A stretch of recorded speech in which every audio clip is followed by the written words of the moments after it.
जय हिंद। जैसा कि अब कल मैं आप लोगों को बताया था लद्दाख के बारे में। कल आप लोगों को लद्दाख के बारे में बताया था कि चाइना जो है उसे वो फिंगर पूरा बोलता है। जैसे तिब्बत जो है, तिब्बत इसको हथेली मानता है, हथेली, और इसे 5 फिंगर बोलता है चाइना। मैं कल बताया था आप लोगों को कि 5 फिंगर किसे किसे बोलता है। लद्दाख को बोलता है, नेपाल को बोलता है, सिक्किम को बोलता है, और भूटान को बोलता है, और अरुणाचल प्रदेश को बोलता है। इन 5 को वह बोलता है। तो उसने जो लद्दाख कितना परसेंट हम कल बताए थे आप लोगों को? 10%। लद्दाख का उसके पास 10% है, जो अक्साई चीन के नाम से जाना जाता है। अक्साई चीन ये जो अक्साई चीन इसने ग्रहण किया 1962 में। 1962 में जो युद्ध हुआ था भारत के साथ और चाइना के साथ, उसके तहत इसने इसको अपने यहाँ कब्जे में ले लिया। लेकिन जो लद्दाख है वो पूरा इतना नहीं है, पूरा यहाँ तक है। लद्दाख पूरा यहाँ तक है। तो ये 10% जो है इस समय चाइना के पास है।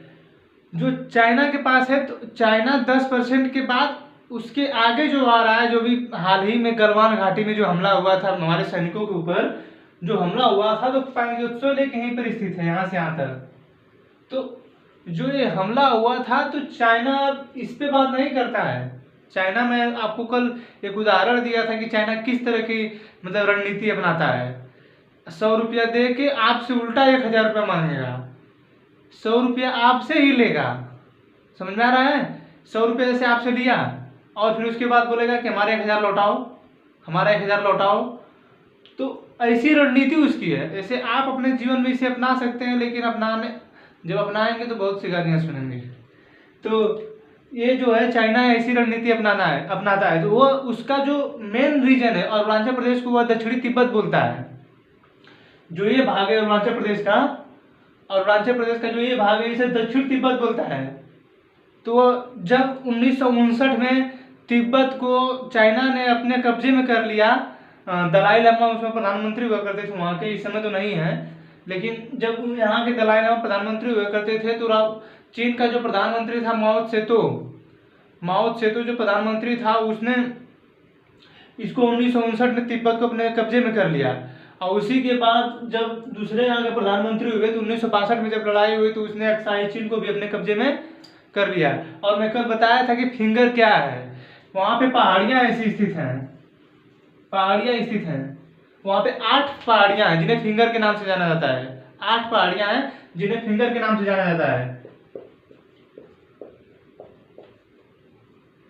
तो भारत जो है यहाँ तक आता था पेट्रोलिंग करने। पेट्रोलिंग का मतलब होता है कि देख रेख करने के लिए भारत यहाँ तक आता था। तो ये जो पहाड़ियाँ स्थित हैं लद्दाख में, इस अक्साई चीन के बाद पैंगोत्सो लेक के पास स्थित हैं। तो जब यहाँ ये जो पहाड़ियाँ, इस पे भारत जब 4 तक आता था, तो जब इसके अंदर वो प्रवेश कर रहा है, इसके जब अंदर प्रवेश कर रहा है, तो वह बोल रहा है कि अब भारत 4 तक नहीं, भारत यहाँ तक रहेगा। तो जिस किसी दिन हम आपको कल बताए थे कि चाइना 1 पॉलिसी नीति पे काम कर रहा है। चाइना 1 पॉलिसी जो उसकी नीति है उस पे काम कर रहा है। वह ताइवान और तिब्बत को अखंड चाइना बोलता है, पूरा अखंड चीन बोलता है। और कोई किसी भी देश का प्रधानमंत्री वहाँ पे जाता है तो वह पहले सिग्नेचर करवा लेता है, पहले साइन करवा लेता है कि आप इसे अखंड चाइना मानिए, जिसमें ताइवान और तिब्बत शामिल है। हमारे भारत के प्रधानमंत्री लोग जाते हैं, साइन कर देते हैं, भाई करते हैं। चाइना क्या है? चाइना हमारे यहाँ मनोवैज्ञानिक दबाव बना चुका है। जैसे क्या है कि यूट्यूब है, यूट्यूब पे जब चाइना चाहेगा, यूट्यूब पे जो चाइना चाहेगा वही वीडियो डालता है, लेकिन खुद यूट्यूब उसके वहाँ नहीं चलता है, फेसबुक उसके यहाँ नहीं चलता है, उसका व्हाट्सएप जो है वहाँ पे इंटर ही नहीं किया है। लेकिन हमारे भारत में अच्छी तरह इंटर कर लिया है। तो हमारे भारत में जब इतना जल्दी थोड़ा हटेगा, तो फिंगर 4 तक जब भारत जाता था यहाँ पर, तो इसके बाद इसने जो यहाँ पे घुस की पैंगोत्से लेक में भी जो झगड़ा हुआ था, उसमें 20 जवान हमारे शहीद हुए थे, उसके 40 जवान शहीद हुए।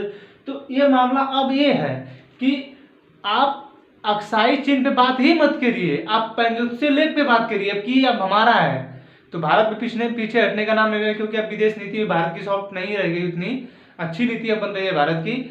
तो आप समझ जाएंगे लद्दाख के बारे में कि फिंगर 4 तक भारत पहले जाता था, और इसके बाद फिर अब चाइना इसका कर रहा है, विरोध कर रहा है कि नहीं, अब फिंगर 1 तक ही थे। तो यही मामला है। अब इस पर ज़्यादातर तो मैं समझा नहीं सकता हूँ, लेकिन जितना समझाना था उतना समझा दिया। अब आइए पीओके वाले पर। मैं कल पीओके तक आके रुका था, पीओके तक थोड़ा सा वीडियो रुक गया था कल, तो पीओके तक आके रुका था। ये जो पीओके है, पाक ऑक्युपाइड कश्मीर, इसकी कुछ कहानी मैं कल आपको बताया था कि जब यहाँ पर सबसे पहले तो मैं इस पर बताया था कि ईरानियों अफगानियों ने इस पर हमला किया था। जब यहाँ पर ईरानियों अफगानियों ने हमला किया था, सिखों ने इस पर हमला किया था। फिर अंतिम डोगरा शासक जो हरि सिंह थे, जब भारत 15 अगस्त 1947 को जब भारत आज़ाद हुआ, 15 अगस्त 1947 को जब भारत आज़ाद हुआ, तो अंग्रेजों ने बोला था कि जैसे उस समय रियासतें थी, राजाओं के पास अलग अलग अपनी रियासतें थी, तो उस समय जो रियासतें थी, उस समय अंग्रेजों ने बोल दिया था कि जिसे भारत में मिलना है, जिसे भारत में मिलना है वो आके भारत में मिल जाए, और जिसे पाकिस्तान में मिलना है वो आके पाकिस्तान में मिल जाए। तो क्या हुआ कि जो हरि सिंह थे, हरि सिंह का एक प्रधानमंत्री था शेख अब्दुल्ला, हरि सिंह का प्रधानमंत्री जो था एक, वह शेख अब्दुल्ला था। वह चाहता था कि पाकिस्तान जो कश्मीर है वह एक अन्य राज्य बने, मतलब एक अलग देश बने। पाकिस्तान तो एक अलग देश है, भारत एक अलग देश है, और ये जो है जो कश्मीर होगा ये अलग देश बने। और जब अलग देश बन जाएगा तो फिर हरि सिंह को बाद में टपका दिया जाएगा, मतलब मार दिया जाएगा उन्हें। उसके बाद फिर हम शासन करेंगे, शेख अब्दुल्ला शासन करेंगे। हुआ भी वही, शेख अब्दुल्ला, उसके बाद शेख अब्दुल्ला के लड़के फारूक अब्दुल्ला, फारूक अब्दुल्ला के बाद उमर अब्दुल्ला, मतलब तीनों लोग थे ना। शेख अब्दुल्ला के बाद फारूक अब्दुल्ला हुए। 370 जब धारा जोड़ी गई थी, जब शेख अब्दुल्ला के कहने पर ही हरि सिंह ने भारत में जब सरदार वल्लभ पटेल को सबसे पहली बार वहां पर भेजा गया था जम्मू कश्मीर में, जब रियासतों को मिला रहे थे, पोलो मिशन के तहत हैदराबाद को मिलाया, सिंधिया घराने का जो किला था उस समय मध्य प्रदेश में उसको मिलाया, राजस्थान के थे कुछ राजाओं को उनको मिलाया। तो जब उनको मिला लिया, उनको मिलाने के बाद जब इनके पास गए, जम्मू कश्मीर के पास गए, हरि सिंह जो अंतिम डोगरा शासक थे, जब हरि सिंह के पास गए तो जो शेख अब्दुल्ला था उसने मना कर दिया उनको, मतलब थोड़ा चढ़ा बढ़ा दिया कि नहीं आप मत मिलिए, हम अलग देश बनाएंगे। तो फिर क्या हुआ, जब अलग देश बनाने की बात आ गई और सरदार वल्लभ पटेल ने अपना हाथ पैर पीछे कर लिया, तो पाकिस्तान ने क्या किया, इस पर हमला कर दिया। पाकिस्तान ने इस पर हमला कर दिया। जब पाकिस्तान ने इस पर हमला कर दिया तो हरि सिंह की तो आबादी सैनिक मार दी गई, इतना मारकाट हुआ। हरि सिंह तुरंत वहां से मैसेज किए, उस समय जो भी था उस समय का हमारा, वो किए कि भाई अब हमें जो पाकिस्तान की सेना है हमें मार रही है, पाकिस्तान की सेना हमें मार रही है। तो अब क्या हुआ कि ब्रिगेडियर उस्मानी के नेतृत्व में जवाहरलाल नेहरू ने कहा कि अब यहाँ पे हमारे सैनिक चल जाएंगे, यहाँ पर जो है ब्रिगेडियर उस्मानी के नेतृत्व में हमारे सैनिक जाएंगे। तब तक सरदार वल्लभ पटेल ने उन्हें रोक दिया, सरदार वल्लभ पटेल ने उन्हें रोक दिया। उनसे बोला कि हरि सिंह से पूछिए कि वह विलय पत्र पे हस्ताक्षर करके भारत में मिलेंगे कि नहीं मिलेंगे। अगर मिलेंगे तो हम अपना सैनिक वहां भेजेंगे, और नहीं मिलेंगे तो हम नहीं भेजेंगे। तो 26 अक्टूबर 1947 को राजा हरि सिंह ने भारत के विलय पत्र पे हस्ताक्षर किया, और उसी हस्ताक्षर करते समय शेख अब्दुल्ला इतना खतरनाक आदमी था, उसी समय हमारे भारत का संविधान तैयार हो रहा था, और उसी समय उसने भारत के संविधान में धारा 370 जुड़वा दिया और बोल दिया कि भारत का कोई भी कानून भारत के जम्मू कश्मीर पर लागू नहीं होगा।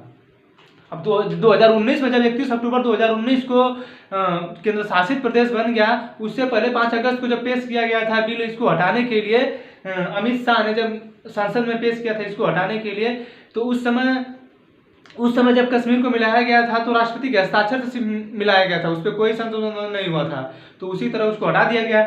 तो जब ये शेख अब्दुल्ला ने जब कहा था कि नहीं भारत में नहीं मिलना है, एक अलग राज्य बनाना था, जो लड़ाई होने के बाद जब यहाँ पर आए, जब कश्मीर वाले जब पाकिस्तान वाले जम्मू कश्मीर पर जब हमला कर दिए तो यहाँ पर आए तो हस्ताक्षर फिर किए 26 अक्टूबर 1947 को।